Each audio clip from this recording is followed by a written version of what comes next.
Artes para educar: desafíos y perspectivas de la educación artística en Iberoamérica. Autor: Andrea Giraldes. ¿Para qué sirven las artes en la educación? ¿Cuál es su finalidad? ¿Formar artistas o contribuir a la formación integral de las personas? Estas son dos de las preguntas sobre las que me propongo reflexionar en este texto. Debo comenzar explicando que, aunque el binomio artes-educación se refiere hoy a una inmensa variedad de contextos, que va desde la escuela hasta los más diversos escenarios de educación no formal e incluso informal, mi trabajo se centra fundamentalmente en torno a las artes en la educación obligatoria, es decir, en las escuelas. Esta es la razón por la cual mi discurso se limitará a esta realidad, lo que no supone ignorar otras igualmente importantes. Comenzaré con una breve reflexión sobre lo que supone educar en un mundo tan complejo como el actual. A continuación, me referiré a la función que las artes pueden desempeñar en las escuelas y a las artes como proyecto educativo. Al final, consideraré la situación de la educación artística en el panorama internacional, centrándome fundamentalmente en el contexto iberoamericano. Página 30. Artes para educar. Puesto que el título de este texto es Artes para educar, parece importante comenzar aclarando qué entendemos algunos por educación en el mundo contemporáneo. Y digo algunos porque, como veremos, nos enfrentamos a momentos complejos en los que parecemos lejos de llegar a un acuerdo. En apariencia, hoy la principal preocupación de los gobiernos es el nivel de lectura, matemáticas y ciencias del alumnado. Las pruebas de evaluación, y muy especialmente el informe PISA, son el pretexto para publicar noticias con titulares alarmantes que por lo general van seguidas de la toma de medidas no siempre acertadas y el aumento de la presión en las escuelas. De manera irónica, estas medidas suelen consistir en el aumento de horas dedicadas a las materias consideradas instrumentales a costa de las que suelen estimarse complementarias o accesorias y, como es frecuente, entre estas materias están las artes. Como ha quedado demostrado, lejos de solucionar la situación, el aumento indiscriminado de horas de lenguas o matemáticas, sin más medidas, parecen empeorarla, y es que más tiempo dedicado a la enseñanza no garantiza por sí mismo mejores resultados escolares. Torres, 2013. En paralelo, mientras numerosos informes, UNESCO y PNUD, entre otros, apuntan al papel fundamental que desempeña la creatividad en un mundo en constante cambio, algunas leyes educativas parecen retrotraernos a tiempos remotos cuando las posibilidades de soñar, imaginar, resolver problemas o conectar con las emociones quedaban al margen del aula. Ante esto, cabe preguntarnos, ¿para qué educar? Permítame, lector, apropiarme de una idea de Garni que comparto plenamente: debemos educar por supuesto para la convivencia eficiente, útil y práctica del mundo del trabajo, del comercio o del consumo. Pero también debemos educar para la vida plena y trascendente que surge de la convivencia solidaria, del afecto desinteresado, de la responsabilidad con el medio y de la expresión de nuestros sentimientos. Debemos educar para la vida. Página 31. Y la vida, que duda cabe, es cada día más compleja. En un mundo incierto, la educación que necesitan nuestros jóvenes para enfrentar desafíos cada vez más difíciles debería ser uno de los grandes retos de los sistemas educativos.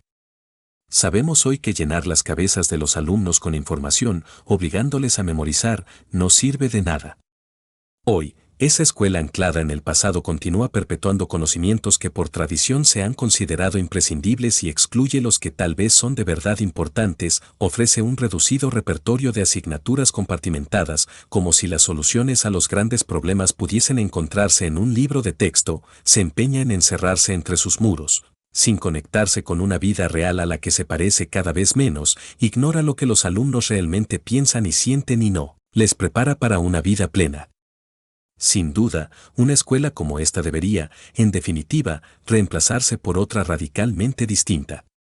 Si admitimos que educar es formar para la participación plena en la cultura, para la inclusión, para identificar y enfrentar la injusticia, para conectar con lo más íntimo de nuestro ser y para convivir reconociéndonos y aceptándonos en nuestra diversidad, no tiene demasiado sentido dejar las artes al margen de los sistemas educativos. Sin duda, debemos avanzar hacia una escuela mucho más práctica y humanizada, en la que no solo se trabaje para que los alumnos lleguen a saber, sino también a saber hacer y, sobre todo, saber ser. Y en el desarrollo de ese saber ser, las artes desempeñan un papel decisivo, pues ofrecen herramientas valiosas que favorecen el desarrollo de un pensamiento creativo, reflexivo y crítico que nos ayuda a entendernos y a entenderse en el mundo, dos habilidades que deberían ser hoy, más que nunca, los grandes objetivos de la educación. Página 32. Las artes como proyecto educativo. Las artes pueden presentarse en las escuelas de muy distintas maneras. Como un componente transversal que impregna todo el tiempo escolar o como una serie de asignaturas aisladas y desvinculadas del conjunto del proyecto educativo de cada escuela. Pienso que en este ámbito deberíamos también dar un paso más. En mi opinión, mientras las clases de arte sigan limitándose a las horas de artes visuales, cuando no, como sucede en muchos países, de manualidades y de música poco podremos avanzar. Algunos pensarán que no hay nada de malo en la organización tradicional, mediante la cual los estudiantes reciben una hora semanal de música y otra de plástica, y en principio no habría nada objetable. El problema es que esas horas suelen corresponder a asignaturas a las cuales los profesores, las familias ni la sociedad conceden valor. Y para complicar más las cosas, en muchas ocasiones los propios docentes de educación artística trabajan desde un enfoque poco relacionado con el arte. Pensemos, por ejemplo, en cuántas clases de plástica existen donde los niños copian o colorean, y de música donde el tiempo se dedica a tocar la flauta como actividad casi exclusiva y memorizar la biografía de algún músico. ¿Queremos clases de artes para esto? Yo no, con toda seguridad. Página 33. Uno de nuestros grandes objetivos debería ser que los estudiantes disfruten del arte. Sin embargo, hemos de reconocer que, decirlo es fácil, pero nos hemos acostumbrado tanto a hacerlo sufrir el arte, repetir el arte, cumplir con el arte o no hacer nada y aburrirse con el arte, que no siempre es fácil regresar a ese objetivo tan obvio. La realidad es a veces descorazonadora y hasta un objetivo tan modesto topa con problemas, como ocurre tantas veces en nuestras escuelas y colegios, donde se muestra un cuadro, se escucha una pieza musical o se hace leer una novela solamente para preguntar luego por algún párrafo, alguna fecha o cierto detalle técnico de la obra, sin dejar espacio siquiera para que un estudiante se permita olvidarlo todo y dejarse llevar por la pasión. Garni. En este sentido, como bien decía Eisner, lo que las artes enseñan está tan influido por lo que se enseña como por la manera de enseñarlo, algo en lo que el profesorado desempeña una función clave. Es necesaria una nueva visión del arte y de su función en las escuelas, del arte entendido como espacio para imaginar, compartir, celebrar. Tal vez algunos docentes no cuenten con la formación necesaria, pero existen otras soluciones que deberían considerarse. Podríamos, como ya se hace en proyectos que son ejemplos de buenas prácticas, abrir las puertas de las escuelas a los artistas, para recibir una bocanada de aire fresco ante los contaminados currículos de quienes se sienten más profesores que enseñan arte que artistas dedicados a la educación. Página 34. Esta nueva visión del arte también debe contemplar, como condición indispensable, la adopción de un enfoque interdisciplinar, en el que haya espacio para la creación sin los límites característicos de las disciplinas. Una educación artística que promueva el disfrute, la apreciación, la crítica, la imaginación sin límites, la expresión, la participación y la convivencia es, entonces, la que debemos defender en nuestras escuelas y la que, como veremos a continuación, ha sido objeto de atención por diversos organismos internacionales e iberoamericanos. La educación artística en la agenda internacional e iberoamericana. En los últimos años, las organizaciones internacionales han mostrado un creciente interés por la educación artística, hecho que ha impulsado el desarrollo de diversos documentos, propuestas políticas y proyectos de importancia para el tema que nos ocupa. Sin la intención de referirme a todas, me gustaría citar algunas de las más importantes. En primer lugar, la UNESCO ha sido una de las organizaciones que ha encabezado el proceso de reconocimiento de las artes y de desarrollo de políticas educativas en las últimas décadas.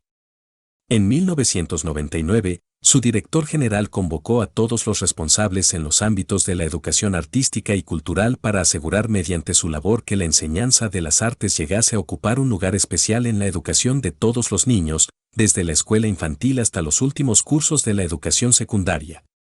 El llamamiento lo secundó la Conferencia Internacional sobre Educación Artística, en Lisboa, 2006, que marcó la culminación de 5 años de colaboración entre la UNESCO y distintas organizaciones dedicadas a la educación artística. Página 35. Allí se recordó la importancia de incorporar la educación artística en todos los sistemas educativos y otros contextos de la sociedad y se elaboró un documento marco, la Hoja de Ruta para la Educación Artística, UNESCO, 2006, con el objetivo de dar apoyo y guiar la puesta en marcha de iniciativas que permitiesen fortalecer la educación artística. Tiempo después, en 2010, se celebró la Segunda Conferencia Mundial sobre Educación Artística en Seúl, cuyo informe final, UNESCO, 2010, reiteró los objetivos de fortalecer la educación artística en los sistemas educativos. En Europa se han producido avances similares en los últimos años. Desde la década de 1990, el Consejo de Europa ha sido uno de los más importantes defensores e impulsores de iniciativas culturales y educativas. En 1995, su Comité de Cultura puso de manifiesto la importancia de la educación artística para el desarrollo integral de los individuos y su contribución a la hora de preparar a los jóvenes para que puedan afrontar los desafíos de la sociedad actual, así como el papel de las artes en muchos de los procesos que tienen lugar dentro y fuera de las escuelas de los Estados miembros, requieren de futuros proyectos de investigación y acciones en el ámbito de la educación artística. Comité de Cultura del Consejo de Europa, 1995. Página 36. Uno de estos proyectos de investigación lo coordinó, en 1999, Ken Robinson. El informe, titulado Cultura, Creatividad y Juventud desarrollando una política pública, en su momento fue una de las primeras síntesis de lo que estaba ocurriendo en Europa en el ámbito de la educación cultural y, por tanto, se convirtió en un punto de referencia para las acciones futuras. Giraldes, 2007. En las recomendaciones de este informe se señalaba que las artes y la cultura deben ser reconocidas por su contribución al desarrollo social de los individuos. Las artes en el currículo deben recibir un mayor respaldo de las autoridades escolares. Los artistas y los expertos en arte deben involucrarse más en la programación de la educación, tanto formal como informal. Un reconocimiento especial del valor educativo de las artes y la cultura ha sido la inclusión de conciencia y expresión cultural, una de las 8 competencias básicas que deberían formar parte de todos los currículos escolares. En el ámbito iberoamericano, además del trabajo que realizan asociaciones latinoamericanas con representación en los diferentes países, como es el caso del Foro Latinoamericano de Educación Musical, FLADEM, en la música o del Consejo Latinoamericano de Educación por el Arte, CLEA, en las artes visuales, la OEI inició, en 2007, el Programa de Educación Artística, Cultura y Ciudadanía, que se incluyó un año más tarde como parte fundamental del programa Metas 2021, la educación que queremos para la generación de los bicentenarios, ORD, 2010. Desde su creación, el programa ha llevado a cabo diversas acciones encaminadas a la promoción y defensa de las artes en las escuelas, al tiempo que ha contribuido a la formación de más de 700 docentes de 18 países iberoamericanos a través del posgrado virtual de especialización en educación artística, cultura y ciudadanía y el curso Artes y Tecnologías para Educar. Este es, muy resumido, el contexto macropolítico en el que se enmarca la situación actual de la educación artística. A pesar de las buenas intenciones, la realidad no es tan buena como podríamos desear y aún queda mucho por hacer. De hecho, algunas de las acciones mencionadas en este último apartado no han conseguido asegurar el lugar de las artes en las escuelas. Aunque nos pese, aún hay mucho camino por recorrer, pues entre todas las áreas la educación artística sigue ocupando un lugar secundario, al tiempo que corre constantemente el riesgo de ser eliminada del currículo. Página 37. Reflexión final. El camino para conseguir que las artes formen parte integral y fundamental de nuestros sistemas educativos no parece fácil. Pero los artistas tenemos algunas grandes virtudes, entre ellas, saber buscar soluciones imaginativas, la persistencia y la pasión por nuestro trabajo. Por ello, tal vez nos lleve más o menos tiempo conseguirlo, pero estoy segura de que en un futuro no muy lejano seremos capaces de construir un mundo mejor a través de las artes, esas artes entendidas como proyectos colectivos y comunitarios en los que todos están invitados a participar. El texto de una memorable fotografía de George M. C. Calle es, quizá, el más adecuado para concluir este breve capítulo. No puedo pintar la esperanza, pero sé que está ahí fuera, como todos vosotros. Texto leído. Artes para educar, desafíos y perspectivas de la educación artística en Iberoamérica. Autor, Andrea Giraldes. Tomado de Artes para educar, desafíos y perspectivas de la educación artística en Iberoamérica. En Ibarra, México, Conaculta, año 2014. Páginas de la 29 a la 39. Lectura del diplomado semipresencial para el apoyo a la enseñanza de las artes en la educación básica.